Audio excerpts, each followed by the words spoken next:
Pati yung hello mga beshi, no, good afternoon, hello again. So, ayan mga beshi, yung topic natin ngayon is about San Mateo Rizal. Ayun mga beshi, no. So, andyan lang yung Marikina. So, nandyan yung mga bodyguard ko sa kabila, nakatutok dito.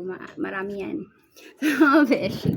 So, salamat dun sa mga kaibigan nating taga Marikina na nagbabantay sa akin mga beshi, no. At may ilan din naman na San Mateo. So, ayun mga beshi, no. So, inagahan ko na yung aking video kasi maraming pumipigil sa atin na mag-live. At so, todo nakaw sila ng aking connection ng wifi. Kung nakikita nyo po kagabi, kung paano po nila hinak yung aking wifi. Actually, nakailang palit na ako ng aking wifi password, but then, ganun pa rin po yung nangyayari, no? Literal na tinuruan sila, mga ganun, may tropa-tropa sila talaga, mga ganun mga beshi. So, yung mga ganyan, hindi dapat yan na tinuturuan ng leksyon dapat yung mga yan, no? So, dahil dyan, si God na yung bahala sa kanila at yung karma nila is literal na mangyayari ngayong linggo. So, ayun mga beshi. Dahil, kahit magulang nila siguro hindi na sila kaya, no? So, mga yan. May iba naman mga beshi na ayaw talagang, mag-live ako. Ayaw talaga nilang, kasi may mga information na ayaw nilang malaman ng mga tao dito mismo sa lugar na to, kung ano yung nangyayari, kung anong meron. So, I'm just telling the information para kahit bata alam ang mga ganitong klase ng kalakalan, kahit bata alam ang ganitong impormasyon, para meron din silang bitaw, meron din silang nalalaman pagdating sa government, pagdating sa simpleng bagay mga bata, no?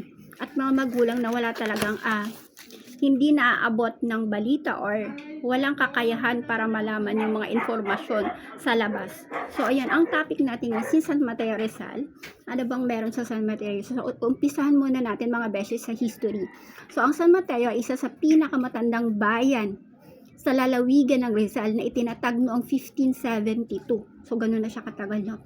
Ng mga Kastila at Agustinian. Pag sinabing Agustinian, mga Kastila yan na pumunta dito sa Pilipinas para sakupin tayo at ikalat yung relihiyon ng Katoliko.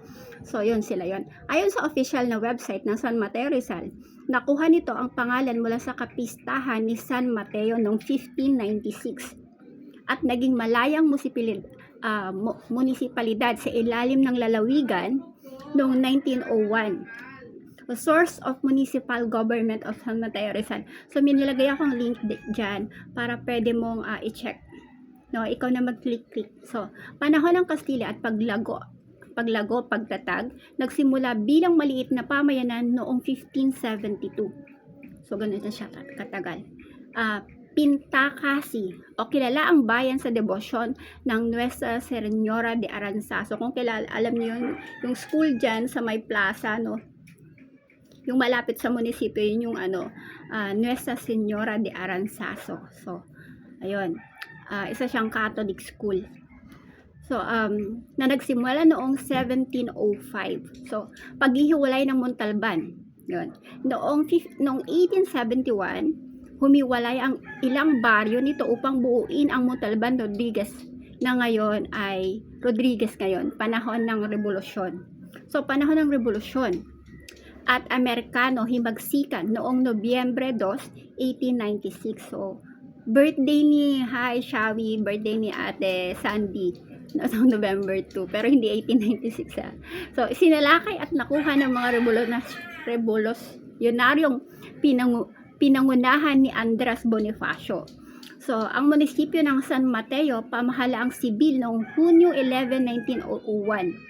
So, opisyal itong naging bahagi ng bagong tatag ng lalawigan ng Rizal sa si Andres Bonifacio ng munisipyo ng San Mateo. So, ayan mga beshi ha. At least nagkakaroon na kayo ng impormasyon tungkol sa ating lugar ng San Mateo. So, pamahalaang sibil. Noong Hunyo 11, 1901, opisyal itong naging bahagi ng bagong tatag na lalawigan ng Rizal sa bisa ng Act number 137. Source, andyan nilagay ko yung source ng official website ng aming munisipyo.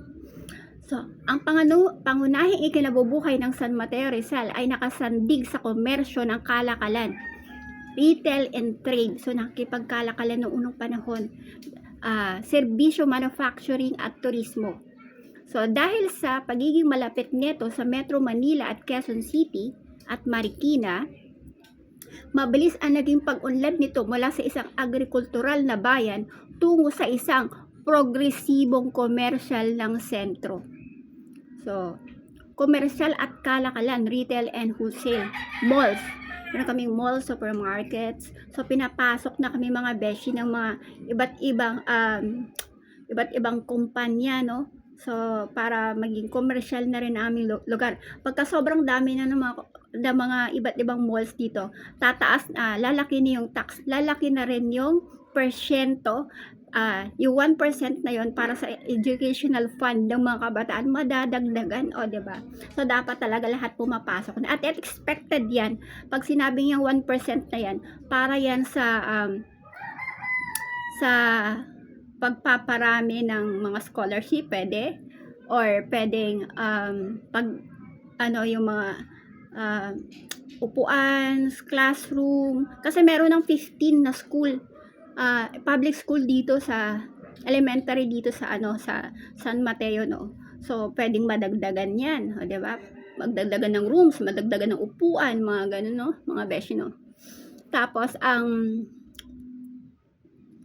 meron ding commercial centers ang nagbibigay ng libo-libong trabaho sa mga residente sa larangan ng retail. So, sales at customer service. So, meron na rin yan sa SM. Pwede kayo mag-apply. Meron silang mga call centers dyan, mga BPO. So, yun mga beshi, no? So, may maliliit na negosyo din. Sa laganap ang mga sari-sari store, bake shop, tulad ng mga lokal na sikat na panaderya. So, ang mga lokal na sikat na panaderya, kainan, sari-sari store, pwestong kahabaan ng General Luna Avenue. So, from there sa labas, sa may tulay, dire-diretso yan mga beshi, General Luna yan. Yan, marami kayo makikita ang iba't ibang restaurant dyan, like, yung malapit yung sa Pure Gold, yung sa harap doon, may mga, McDonald's, Burger Kings, Jollibee, mga ganyan mga beshi. So, serbisyo at trabaho sa Metro Manila Commuter Hub. Merong corporate at BPO employees. Merong dahil konektado ang San Mateo sa Quezon City, sa pamamagitan ng batasan sa San Mateo Road, malaking bahagi ng populasyon ang nagtatrabaho sa Metro Manila. So, merong shortcut. So, dito sa may Pure Gold, dyan sa may batasan, dyan yung daan papuntang Commonwealth. Yan yung pinakamadaling daanan para makarating ka kaagad sa Quezon City or sa Cubao or kung saan mo gustong pumunta. Yan ang pinaka easy way, mga beshi, no? So, madalas dyan ako dumadaan kasi mas dyan, mabilis yung biyahe. Kasi pag dito ka sa Cubao dumaan, along Aurora, sobrang traffic. So, dito, traffic man siya, pero mabilis yung kang makakarating. Wag lang baha, no? So, hindi ko pa naman na-experience yung baha na dumaan dyan sa may Commonwealth, mga beshi, no? Sila, ito sila mga call center agents, corporate professionals, at government employees na umuuwi gabi-gabi sa bayan. So, ayan, meron din dyang source, pwede nyo tingnan. Ako na-experience ko nang nilakad yung tulay ng dito ng batasan nung nung nagtatrabaho ako sa Timog as purchasing assistant, no, ng isang restaurant. So, umuwi ako ng 12. Ang hirap ng sumakay. As in, wala na talaga. So, kailangan ko siyang lakarin, no. So, nilakad ko siya hanggang dito sa may Pure Gold. Saka ako nakasakay. So, ganun siya mga beshi nung mga panahon na yon. So, yung transportasyon, malaking sector din ang mga driver at operator ng mga pampublikong sasakyan tulad ng jeepney, tricycle, UV Express na bumabiyahe patungong Marikina, Cubao at Commonwealth. So, meron namang tricycle dun sa may batasan mismo. Pwede kang sumakay papuntang Pure Gold. Pwede yun. Kaya lang nung time na ito kasi low budget. Kaya nilakad ko na lang siya. So, pamamasyal at ecotourismo. Ecotourism, mountain biking at hiking. Kilala ang San Mateo bilang biking capital of Rizal. Wow! Wow, di ba? So, marami dyan sa bundok. Nagbabike sila. Yung mga nakamotor din. So, may kakilala ko. Like sa churchmate ko before, si Lawrence. Yun, nagbabike siya sa bundok. Wala na ako ibang kilala, si Lawrence lang. Ayun. So, ayun mga beshi, no. UV Express na babiyahe patungong Marikina, Cubao at Commonwealth. Ay, may isa pa pala bago. Pero, sa church ko siya nakita. Ayun, mga beshi, no. Tapos, pamamasyal at ecotourismo. So, ecotourism, mountain biking at hiking, yan mga ben. Dinaragsa ang mga bulubunduking bahagi nito tulad ng barangay, bulubunduking bahagi na tulad ng barangay Bukawi. So, ng mga nagbibisikleta, sekleta at hikers na nagbibigay buhay sa mga lokal na kainan, bike shop at mga campsite.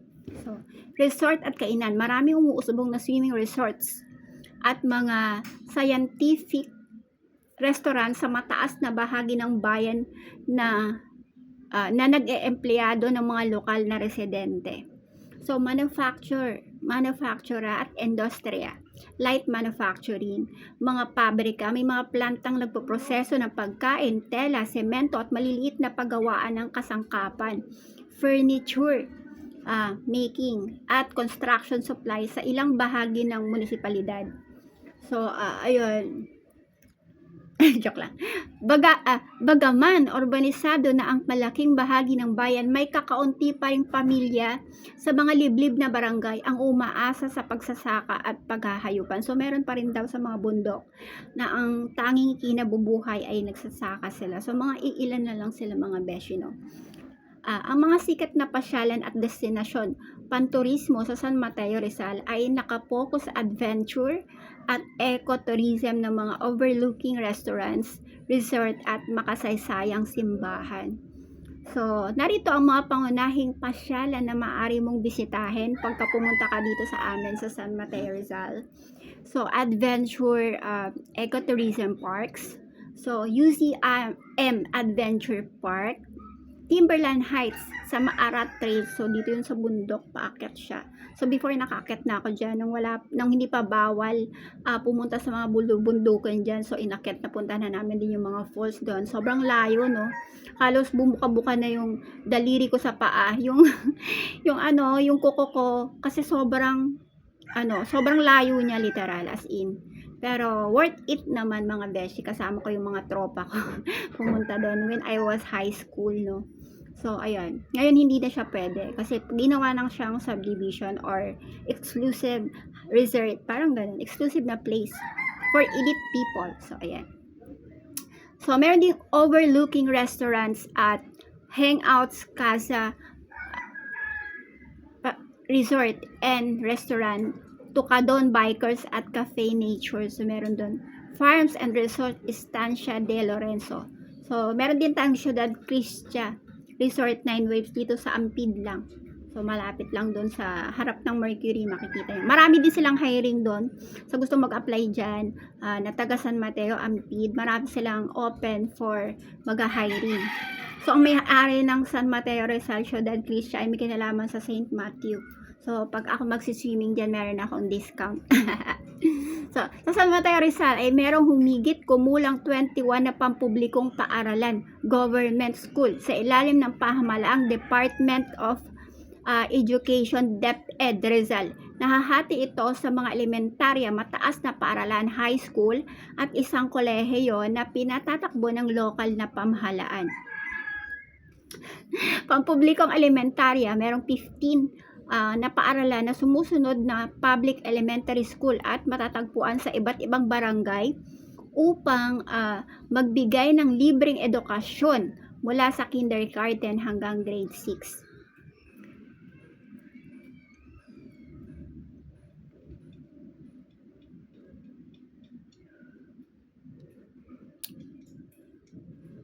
So, ito yung mga schools na yung Ampid Elementary School, Banaba Elementary School, Buntong Palay Elementary School, Dulong Bayan Elementary School, Ginayang Elementary School, Gulud Malaya Elementary School, Justice Vicente Santiago Elementary School, ang haba ng pangalan niya, besh. Malanday Elementary School, Mali Elementary School, Pintong Bokawi Elementary School, Rizal Elementary School, San Mateo Elementary School, Silangan Elementary School, Santo Niño Elementary School, Doña Pepeng Elementary School, dito lang yung sa Banaba, Patricio Jaren Elementary School, Banaba Elementary School, at Genhawa Elementary School. Hindi ko nga alam, yung iba dito mga beshi, hindi ko siya alam. Hindi kasi tayo naglalabas. Naglalabas lang tayo pagka may importante tayong pupuntahan, mga beshi, no? Ayoko namang tapos wala kang budget, no?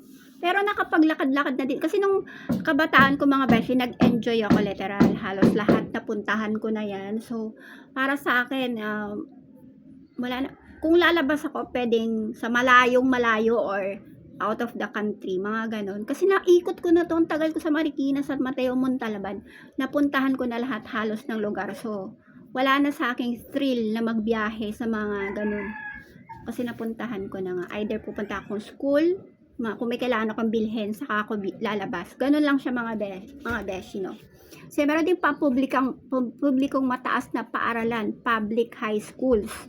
So, Ampid National High School, Malanday National High School, Mali National High School, Silangan National High School, Pintong Bukawi National High School. Kaya ito yung mga high school na kung gusto nyo pag-aralin yung mga anak nyo, dito nyo pag-aralin sa mga taga San Mateo, no?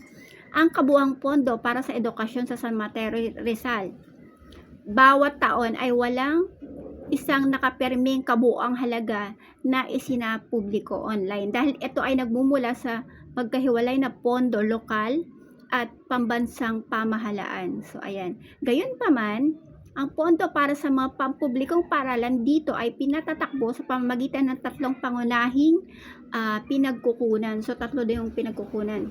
Yung Special Education Fund o SEF, ito ang lokal na pondo na nanggagaling sa karagdagang 1% na buwis sa real property tax, amilyar na kinokolekta sa munisipyo ng San Mateo. Ang pondong ito ay pinagmamahalaan ng local school board ng San Mateo. Ginagamit ito para sa pagpapatayo ng silid-aralan, pagbili ng mga kagamitan sa pagtuturo at pagbibigay ng honorarium para sa mga local na guro or LSB teachers. So, yung DepEd naman, national budget, alam ko meron silang budget na naibigay sa kanila around 980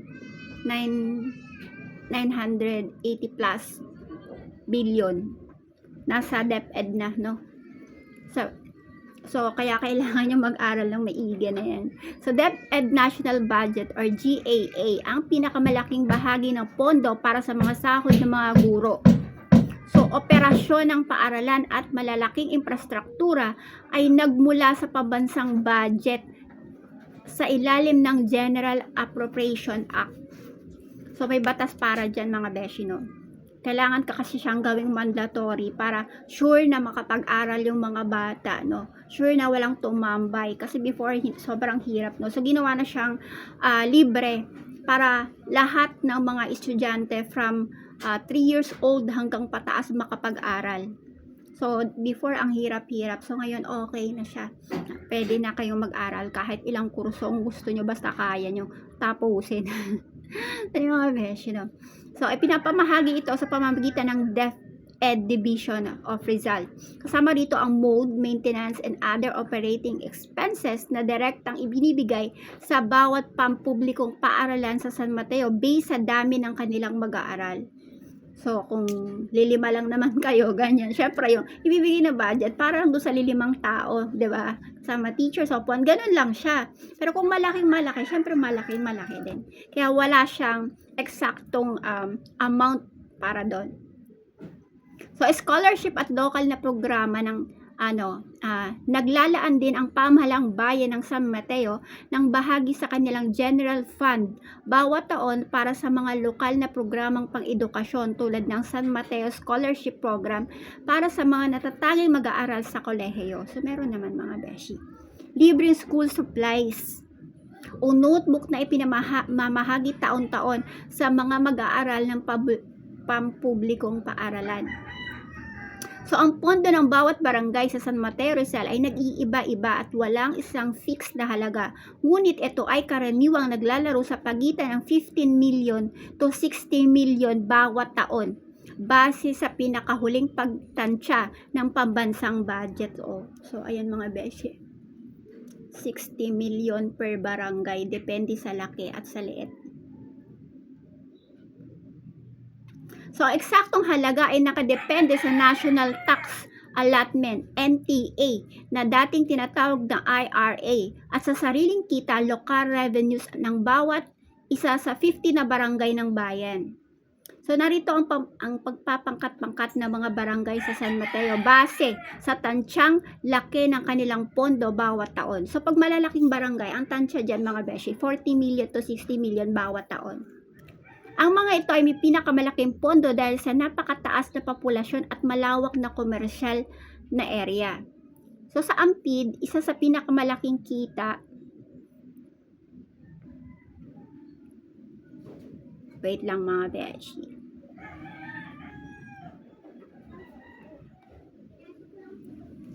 Ang pinakamalaking daw, ang may pinakamalaking kita daw na barangay mga beshi na merong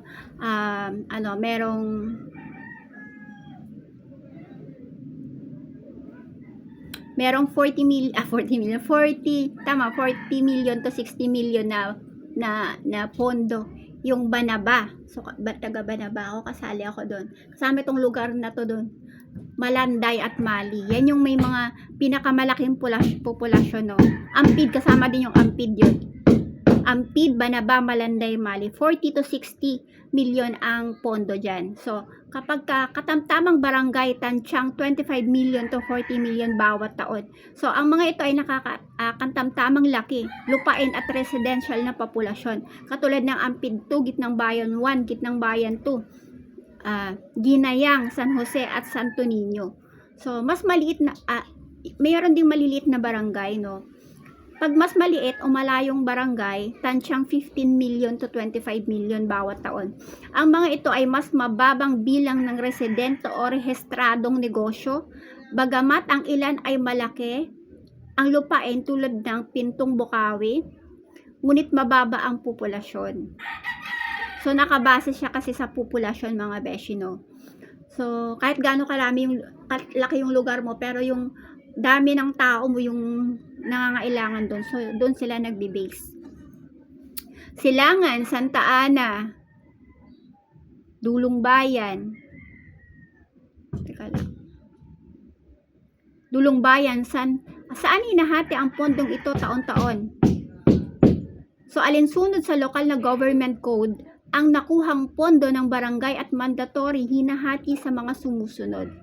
So, 55% maximum para sa sahod ng mga opisyal ng barangay, barangay tanod at health workers personal services. So, kailangan nilang gampanan yung trabaho nila bilang isang government workers mga beshi. At hindi nila pwedeng sabihin na hindi nila ikaw tutugunan. Kailangan tugunan lahat. Mga ganun siya mga beshi, no? So, 20% minimum para sa mga lokal na proyekto sa komunidad, development fund, tulad ng kalsada o drainage. So, ang mga drainage natin, may fund para dyan, may calamity fund para dyan. So, dapat expected na yan dahil nagkaroon ng bagyo, nagkaroon ng baha. Yung mga nangasira na parte, expected na aayusin yan pagkatapos ng bagyo. Kasi may fund. 'Di ba? So, magugulat ka kung wala. Kasi imposible. Kasi mandatory siya. No, nakatabi lang, hindi pwedeng galawin. Para lang siya doon sa mga nasira, pang repair.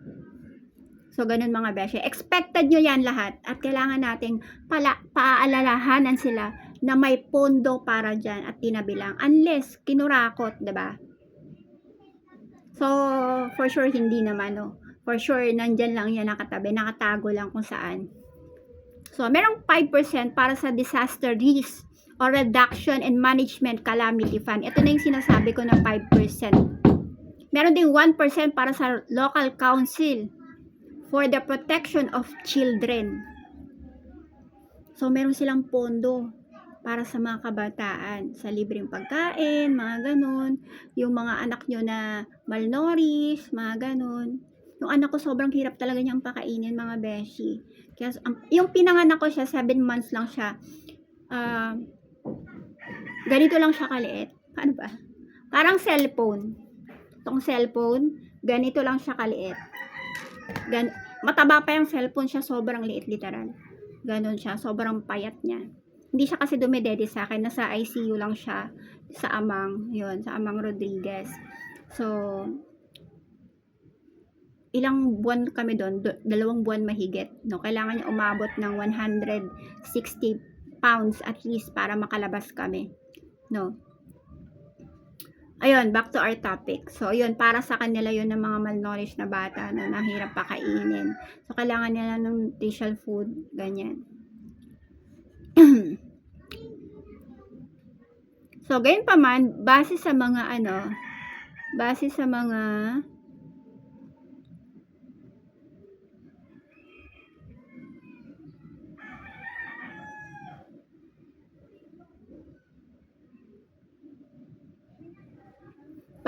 pambansang pondo o DPWH ng Rizal, 1st District Engineering Office, ang San Mateo ay madalas kasama sa mga malalaking alokasyon para sa Marikina River Basin flood mitigation.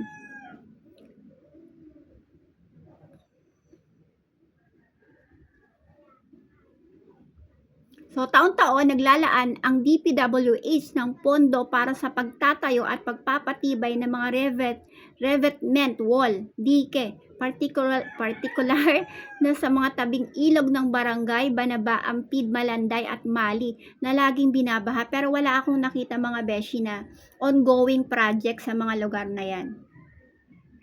Wala. Kasi nilalakad ko yan eh. So, sa mga looban niya, nakikita ko pa rin na sobrang dami ng basura, no? Doon sa Ampid, yung ilog dyan. So, paano ba yun? Sabi may ongoing eh, pero wala akong nakita. Dito meron, pero nag-stop siya. Siguro, pagpalagay natin dahil sa bagyo, kaya nag-stop. O hindi siya tumuloy. Pwede? Pagbigyan? Pero matuloy kaya yan? Makontinue kaya yan hanggang dun sa dulo kung saan nagkaroon na ng soil erosion? Nagbagsakan na yung mga poste ng kuryente kasi walang dike. So, hopefully, please, in Jesus name, na matuloy. Para po sa kaligtasan ng mga taong nagtaga dito sa Banaba. Para sa mga batang makukulit na pwedeng pumunta doon, hindi po natin masasabi yung aksidente. 'Di ba? So, yung pondo na yan, ibigay niyo yan para sa pagpapagawa ng dike talaga. Ayusin nyo, please lang. Tandaan nyo, pag ang trabaho nyo hindi nyo inayos, may Diyos na nakatingin sa inyo. At si God ang bahala sa inyo sa mga buhay nyo. May mga pamilya kayo, 'di ba? Paano kung kayo yung nasa kalagayan nila na nandyan nakatira sa tabi ng dike at may anak na pupunta doon kasi nakikiosyoso? Ilagay nyo naman po ang inyong mga paa sa sapatos ng mga taong nakatira sa tabing ilog na walang ibang mapupuntahan.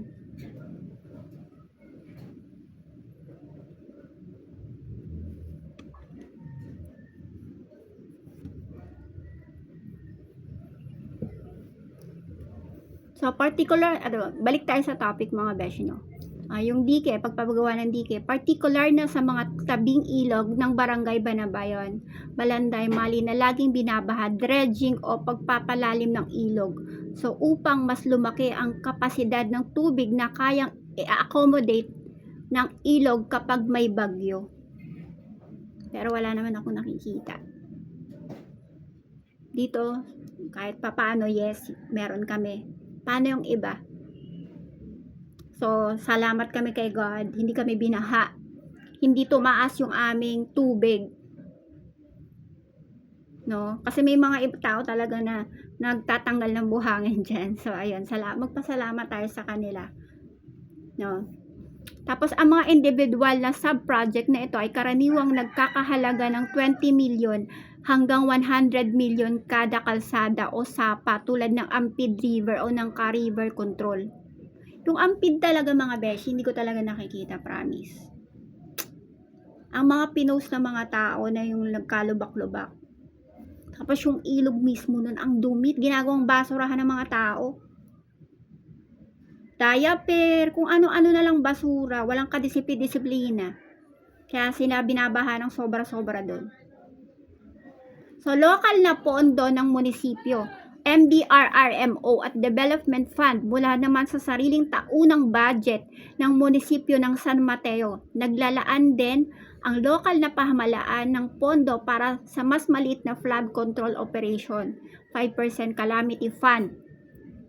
So bahagi nito ay ginagamit sa declogging ng mga drainage system at pagbili ng mga rescue equipment. 20% development fund ginagamit para sa pagsasaayos ng mga localized drainage channels at mga kanal sa loob ng mga barangay upang maiwasan ang gutter deep na baha tuwing umuulan. So ayun, kailangan talaga siyang linisin mga beshi, no.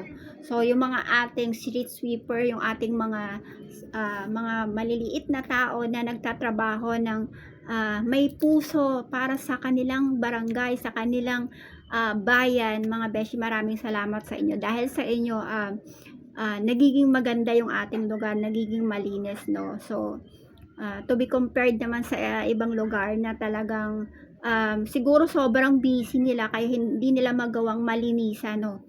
Mga ganun mga beshi. So pero dapat naglalaan ng oras para dyan, para hindi umapaw yung mga creek nila talaga, literal. So ayan, mga dayuhang pondo. So mga beshi, may dayuhang pondo tayo. Ang San Mateo Rizal ay may dayuhang pondo. So foreign assisted projects. Ang San Mateo ay kasama rin sa mga benepisyaryo ng malalaking foreign funded project tulad ng Metro Manila Flood Management Project na pinupondahan ng World Bank ito mga beshi, at Asian Infrastructure Investment Bank o AIB, nakatuon sa pagsasaayos ng mga pumping station at paglilinis ng mga waterways na nakakonekta sa Marikina River. So dapat meron din tayo niyan dito. Connected daw sa Marikina. Sa kasalukuyan, ang mga pangunahing proyektong flood control at dike revetment structure sa San Mateo, nakatutok sa barangay at direktang natatamaan ng pag-apaw ng Marikina River at Nangka River. So dahil si Marikina ay dahil sa na umaapaw sila, so kailangan din nila tayong tulungan, no, kasi magkadugtong yung ilog natin eh. So etong yung dike dyan, so kadugtong yun sa kanila, kaya inayos nila mga beshi, no. Kaya pinaganda rin nila kasi nakadugtong siya dito. So parte yun sa batas mga beshi, ha, mga taga Marikina, ha. Ituloy nyo na hanggang dun. Kasama naman pala siya yun, nakalagay dito sa batas, kasama siya at sa history. So maawa naman kayo sa amin mga beshi.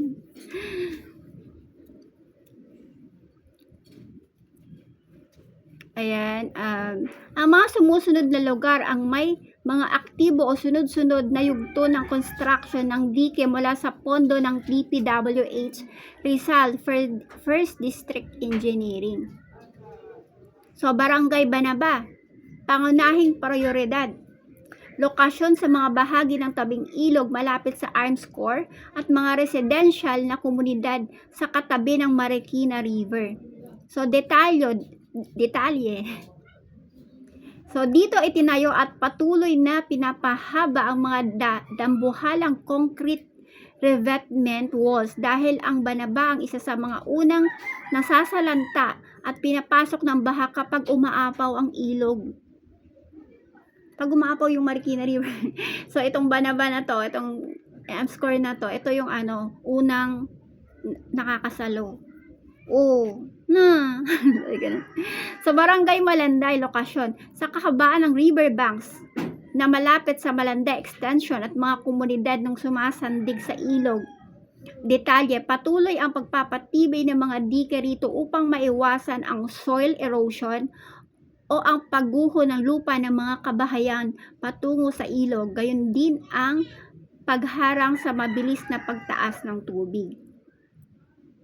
So Barangay Ampid 1 at 2, sa mga critical na bahagi kung saan nagtatagpo ang Ampid River, Sapa at ang Marikina River, detalye, bukod sa dike sa mismong ilog, may mga flood mitigation structure din.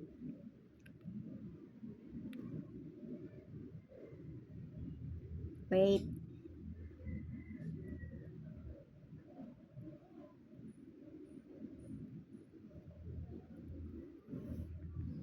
So, ayun mga beshi ha. Mga taga Marikina ha. Palambing naman.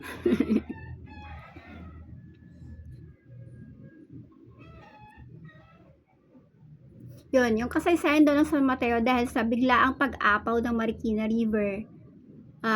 Mga biktima, 12 dosenang residente nang namatay dahil sa pagkalunod at marami ang nasugatan. So, ilang mga komunidad tulad ng Banaba, Malanday, Santa Ana ang tuluyang lumubog hanggang bubong dahilan upang matrap ang mga tao. So, bagyong Ulysses, ito yung mga bagyo na dumaan na. Tapos, dahil sa umapaw yung ilog ng Marikina River, syempre, itong Banaba Arms Corps na to, ito yung unang nadadaluyan yan, mga beshi, no? Parang, alam niyo, napipipi kami sa gitna. Kasi, from ilog sa bundok at saka yung umapa yung ilog ng Marikina. So, kami yung nandito sa gitna, kami yung kawawa. So, patulong naman, mga beshi. Tapos, yung bagyong Ulysses daw, November 2020 nangyari ito. So, pinsala, katulad ng Undoy, muling umabot sa kritikal na antas ang Marikina, no, river na lumagpas ng 22 meters. So, libo-libong residente ang napilitang umakyat sa kanilang mga bubong sa gitna ng kadiliman ng gabi habang mabilis na tumataas ang tubig. So, mga biktima, may mga naitalang namatay dahil sa pagkalunod habang ang iba ay nasaktan habang sumasailalim sa mapanganib na rescue operations sa kasagsagan ng baha sa barangay Banaba at Kitnang Bayan dahil umapaw na yun sa kanila mga beshi ng 22 meters. So yung tubig niyan mapupunta sa amin. So yung mga tao din dito, syempre, malalagay din sila sa panganib, no? Kaya kailangan tulungan nyo din kami, Marikina, kasi 'di ba pag umapaw yung ilog nyo, so kami yung nasa gitna, kami yung, yun, alam niyo na yun. So, bagyong Karina, habagat, Hulyo 2024, pinsala, nagdulot ito ng matinding hagupit at walang humpay na pag-ulan at lumubog muli ang mga ilang lugar, mga beshi.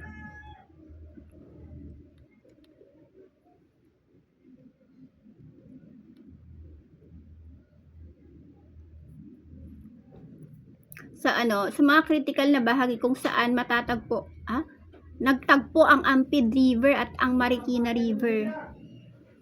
So yung sinasabi ko, kapag umapaw yung doon at umapaw yung dito, ang bagsak niyan sa amin. So, sa mga detalye, bukod sa dike sa mismong ilog, may mga flood mitigation structure din na ginawa sa mga gilid ng sapa o creek, widening retaining walls upang hindi mag-backflow ang tubig ilog patungo sa mga looban ng Ampid. Kasi inaagos siya. Kapag sobrang lakas ng karet, ganun yung mangyayari. So sa Barangay Mali, lokasyon sa mga tabing ilog na bahagi ng Mali na malapit sa hangganan ng Rodriguez at Montalban. So detalye, kasama ito sa pangmatagalang Marikina River Basin Flood Control Project kung saan unti-unting tinatapos ng serye ang mga dike para maging tuloy-tuloy ang protection sa buong bayan. Yun lang hindi ko pa makita yung ongoing na sinasabi. So ang San Mateo Rizal ay madalas tamaan ng malubhang pagbaha dahil sa pag-apaw ng Marikina River at mga ilog mula sa kabundukan ng Sierra Madre. Sa kasaysayan ng mga pinakamatinding bagyo, nag-iwan ng pinsala sa maraming ari-arian at matinding baha. Bagyong Undoy, Setyembre 2009, pinsala. Ito ang tinuturing na pinakamalagim na trahedya sa kasaysayan ng San Mateo dahil sa biglaang pag-apaw ng Marikina River.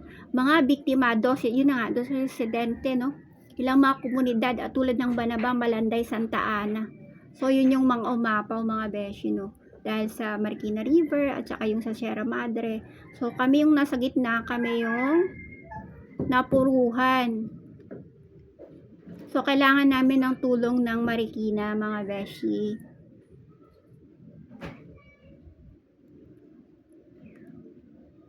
Hindi namin kaya to mag-isa. Please naman, Marikina. Ituloy nyo na yung inyong dike hanggang doon.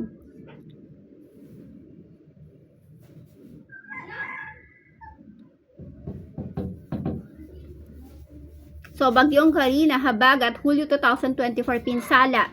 Nagdulot ito ng matinding hagupit at walang humpay na ulan na nagpapalubog mula sa mga mababang lugar sa San Mateo. So, mga biktima, nag-iwan ito ng nasugatan, namatay sa buong lalawigan ng Rizal. Kabilang ang mga insidente ng landslide at pagkalunod sa mga karatig na lugar at ilang bahagi ng San Mateo habang sa pilitang inilikas ang mahigit na 1,000 pamilya.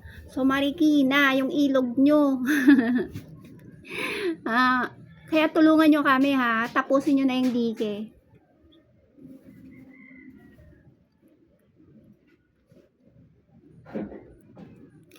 So ito naman yung bagyong Enteng naman, September 2024, pinsala. Ang bagyong ito ay nagdala ng flash floods at malalakas na pag-ulan na naging sanhi ng mga pagguho ng lupa, landslide, mga biktima. Ang lalawigan ng Rizal ay naging sentro ng trahedya sa bagyong ito. So, kung saan may mga naitalang namatay dahil sa pagguho ng lupa at pagkalunod. So, ilang residente rin ang nasaktan dahil sa mga natumbang puno, gumuhong pader, flash floods, mabilis na pagtaas ng tubig mula sa kabundukan ng Sierra Madre pababa sa Marikina River Basin, landslide, pagguho ng lupa sa bulubunduking bahagi ng tulad ng Pintong Bakawe at Silangan, trap sa bubong, marami ang nasaktan o na nagkasakit tulad ng hypothermia, leptopyrosis, matapos matrap ng ilang oras habang naghihintay ng rescue. Marikina, tulungan nyo na kami. Ang pamahala ng San Mateo, Rizal ay pinapatakbo ng isang estruktura mula sa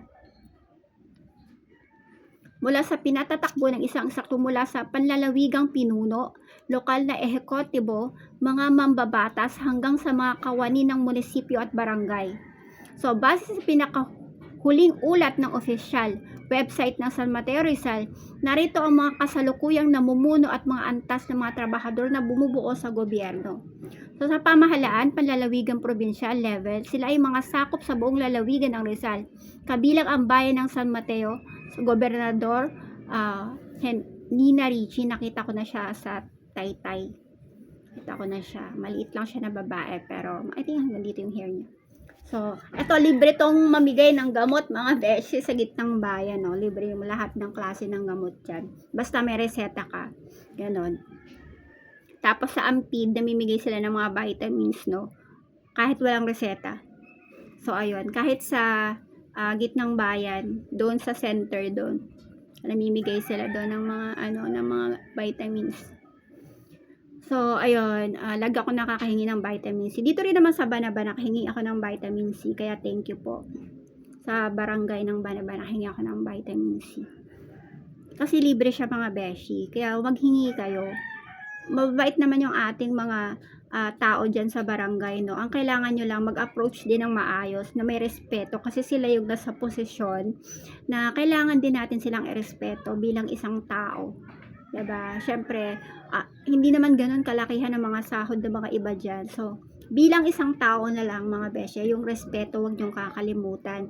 Kung ano yung ginagawa nyo sa labas, wag nyong dalihin yan sa mga government na lugar na, diba? Kasi sila rin, marami din silang pinagdadaan, marami silang ginagawa. So, ano ba naman mag-smile ka, mga ganon, or yung po at opo, wag mo kakalimutan, no? So, pamahalaang panlalawigan, ito na. Tapos, yung governors naman, sa Inares si Chongbian, ang pinuno ng buong probinsya ng Rizal, yung vice gobernador o vice governor si Josefina Pining o Gatlabayan, ang pangulo ng Sangguniang Panlalawigan board members, unang distrito. Sila ang yung makinatawa ng San Mateo sa panlalawigan ng konseho, kabilang sina General Anthony Jesus Alarcon, General Philip Jason Cruz, General Maria Charis K. Ilagan Conde. Wow, Conde. Mababait ang mga Conde, mga beshi. At General Patnubay Chamson, lokal na pamahalaan ng San Mateo Municipal.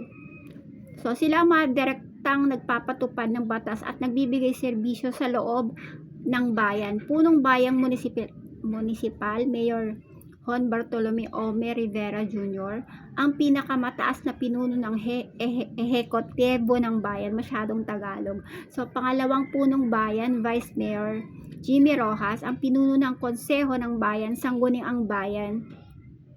Mga konsehal, municipal councilors, mga mambabatas ng bayan na gumagawa ng mga lokal na ordinansa tulad na Boy Salen, Grace Diaz, Noel, and Santa Maria at iba pa. Familiar sa akin tong pangalan na to kasi dinadalaw niya ako sa Facebook ko literal. Tapos I think naka-private yung profile niya. So, ang pamahalaang barangay o barangay level ang pinakamalapit na sangay ng gobyerno sa pamayanan sa 15 na barangay ng San Mateo. Punong barangay, barangay captain, ang pinuno ng bawat barangay o barangay banaba ang pigit ng bayan at iba pa ay namamahala sa kaayusan ng kanilang komunidad. Mga kagawad at SK Sangguniang Kabataan, ang mga kapitana. 23.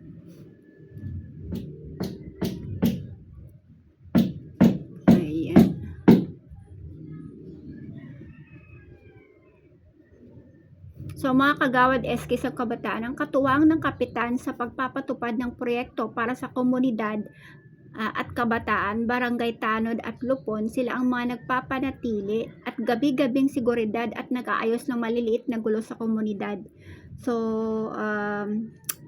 pwede kayong magreklamo sa inyo, kung gusto kayong kasuhan, dun yung kasuhan, no, so ililista yan dun. So marami akong mga kilala dun mga beshi, okay naman sila mga beshi, kailangan nyo lang maging magalang sa pakikipag-usap sa bawat tao, 'di ba? Kasi yung karakter pa rin yung importante. So go. Ang sahod ng mga lokal na opisyal ng San Mateo Rizal ay binabatay sa sistema ng salary grade or SG sa ilalim ng Salary Standardization Law of klase o kita ng munisipalidad. Kung gaano kalaki yung kita ng munisipalidad, dun siya ibabase. Depende sa posisyon o buwan ng sahod nila ay tinatayang nasa 94,000 to hanggang sa 178,000 ngayong 2026 daw. So, pag salary grade, pagtansya sa sahod ng municipal mayor, salary grade 27 hanggang 28 na may buwanang batayang sahod na humigit kumulang 136,000 to 178,000.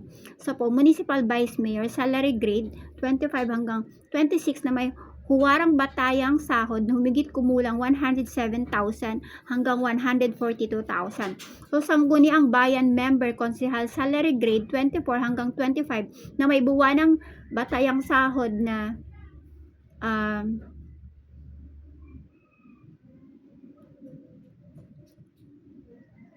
humigit kumulang 94,000 to 124,000. So, mga karagdagang benepisyo, may matatanggap din silang mga allowance, bonuses at iba pang insentibo na nanaayon sa batas ng pamahalaan para sa mga lokal na lingkod bayan.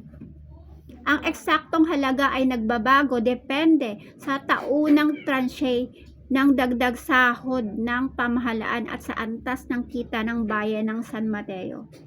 So, ang mga opisyal na kawani ng barangay ng Pilipinas kabilang ang San Mateo, Rizal ay hindi nakakatanggap ng fixed salary. So, sa halip, sila ay binabayaran sa pamamagitan ng honorarium. So, allowances at iba pang insentibo na nakadepende sa taunang kita ng kanilang barangay. So, barangay captain, punong barangay, tinatayang nasa 15,000 to 28,000 kada buwan. Ayon sa batas, ang kanilang honorarium ay nakatali sa katumbas ng salary grade no 14 ng munisipyo. Ngunit hindi ito maaring lumagpas sa nakalaang pondo ng barangay. So, kung kunyari, kung ayun lang yung para doon, yun lang yung para doon. Kasi meron pa yung 5% calamity fund, meron pa kung ano-ano yan mga beshi, no? So, barangay kagawad, tinatayang nasa 10,000 to 18,000 kada buwan. Ang kanilang rate naman ay ibinabatay sa katumbas ng salary grade 10. So, pag barangay secretary at treasurer, tinatayang nasa 10,000 hanggang 15,000, no? Kada buwan. Sila ay tinuturing ng mga full-time na kawani ng hinirang o appointed ng kapitan. So, barangay health workers, eto mga beshi, pababa lang yung mga sahod nila. Nutrition scholars. Meron naman silang nutrition scholars. Tinatayang nasa 2,000 hanggang 5,000 kada buwan. Madalas ay may hiwalay na allowances o stip mula sa municipal health office. Meron silang insurances, mga beshi, no? So, eto mabubuti naman ang mga puso naman, though hindi ko pa sila nakikita, hindi ko pa natatry pumunta doon sa, I think sa along the highway lang yan, mga beshi, no? Merong center dyan. So, humingi kayo dyan ng mga gamot, pwede dyan humingi, basta may reseta kayo. Nagbibigay rin sila ng pills, libre ang pills at condom. Kung gusto nyong humingi, pwede kayong humingi.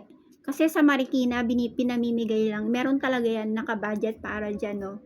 Sa family planning, mga vitamin C, mga pangbuntis na mga vitamins, mga ganyan. So, minsan, sa Tumana, ang dami ko rin nakukuha, no? Mga ganun, mga beshi, no? So, inagahan ko yung pagla-live ko para mamaya tingnan natin. Kasi literal na ayaw nila. Maraming gumagamit. I think pinagpasapasahan na nila yung password ng wifi ko, no? Ganon sila ka-literal na mababait na nila lang.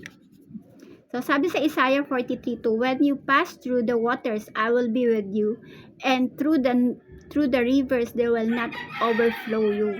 So, mga beshi, ibig sabihin nito, no, kahit na anong mangyaring pagsubok sa buhay, lagi kang sasamahan ng Diyos basta magtitiwala ka lang. At ipapangako niya sa'yo na hindi ka malulunod. Kahit na ano pang bahayan, hindi ka malulunod. Sabi naman sa Psalm 32:6, surely in a flood of great waters, they will not reach him. So, yun nga, dahil ngayon, yan yung mga pinapaniwalaan ko, kaya na-sure ko na hindi ako babahain. So, nangyari naman siya, mga beshi, no? Patuloy yung pagsikat ng araw, patuloy na binibigyan tayo ng Diyos ng sikat ng araw. So, nang sa ganon, yung baha na nag-overflow, kusang magsasubside. So, yun, mga beshi, no? Para yung mga ibang lugar naman ay makapagpahinga din kung sakali. Kasi ang bagyo, mga beshi, hanggang December pa yan. So, at least nag-subside siya, bumaba siya. Kung, 'di ba, napansin niyo sa Marikina River, hindi siya dumadating sa 22 na katulad nitong Undoy, no, na kasi pag yan tumaas ng sobra, dito ang punta niyan sa atin, no, maiipit tayo sa gitnang nag-uuntugang mga pader. So, tayo yung maalagay sa alanganan. So, dahil pinag-pray natin kay God niya na wag magbaha, pinagbigyan niya tayo, mga beshi, no? So, wag nating kakalimutan na maging mabuting tao palagi. Lagi tayo magpipray. Lagi nating ibigay kay God yung mga hinaing natin sa buhay. Para nang sa ganun, mga beshi, kapag may hiniling tayo sa Kanya, hindi niya rin tayo. Ibibigay niya rin sa atin kung ano man yung mga gusto natin, kung ano man yung hinihiling natin, ipagkakalob din ng Diyos. Panatilihin natin na gumawa ng mabuti kahit walang nakatingin.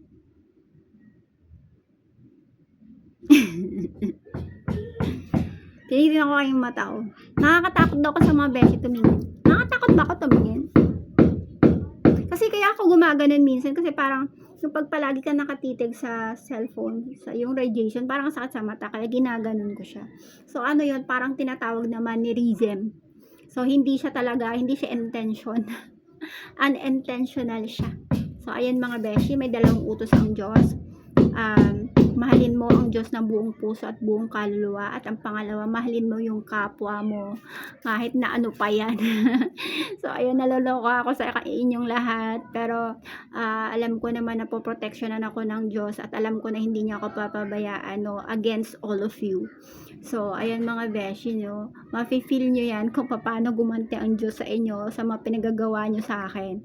Pero, kasi matatanda na kayo, alam nyo na yan, ang tama at mali, no? At mas bata ako, doon sa naman sa mas bata sa akin na gumagawa ng kung ano-anong kaewanan na, diba,